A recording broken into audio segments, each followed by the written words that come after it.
आज चाहिँ हामी घुम्न जाँदैछौँ। बस्दा बस्दा दिक्क लागेर अनि घुम्न जानु लागेको, म र बुइन जानु लागेको। गर्मी भएर फेरि धेरै गर्मी छ क्या, त्यही भएर अनि हिँड्दै थियौँ हामी। हिँड्दै गयौँ। हिँडी दिनभरि घुमे बस्यौँ।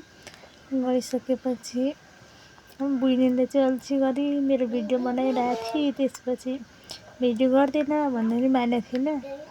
ऊ आफ्नै तालमा हिँडिरहेको थियो।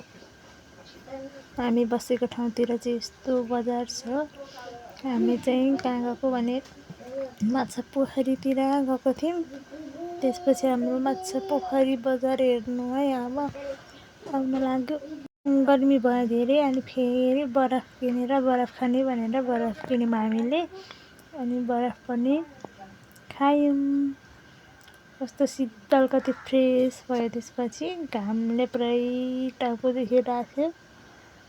अनि बरफ दुईजनाले खायौँ। खाइसकेपछि फेरि हिँड्दै 1-1.5 घन्टा त हिँड्यौँ। हिँड्दै गइसकेपछि ठ्याक्कै हामी माछा पोखरी निस्किन चाहिँ टाइम लाग्थ्यो। त्यही भएर अझै हिँड्दै थियौँ।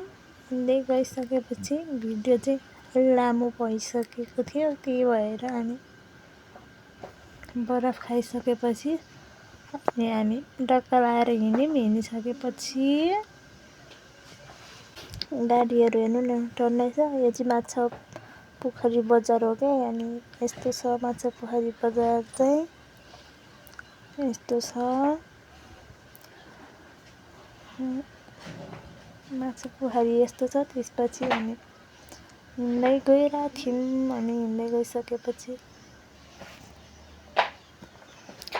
अनि यो फिल्म हल हो। म चाहिँ अहिलेसम्म फिल्म हलमा छिरेको छैन। हजुरहरू छिर्नु भएछ कि भएको छैन। यस्तो छ फिल्म हल चाहिँ। अहिले फिल्महरू पनि चलिरहेछ। हिँड्दै थियौँ। त्यसपछि बाइक भेटेर हामी बाइकमा आयौँ रुममा। आजको भिडियो यति।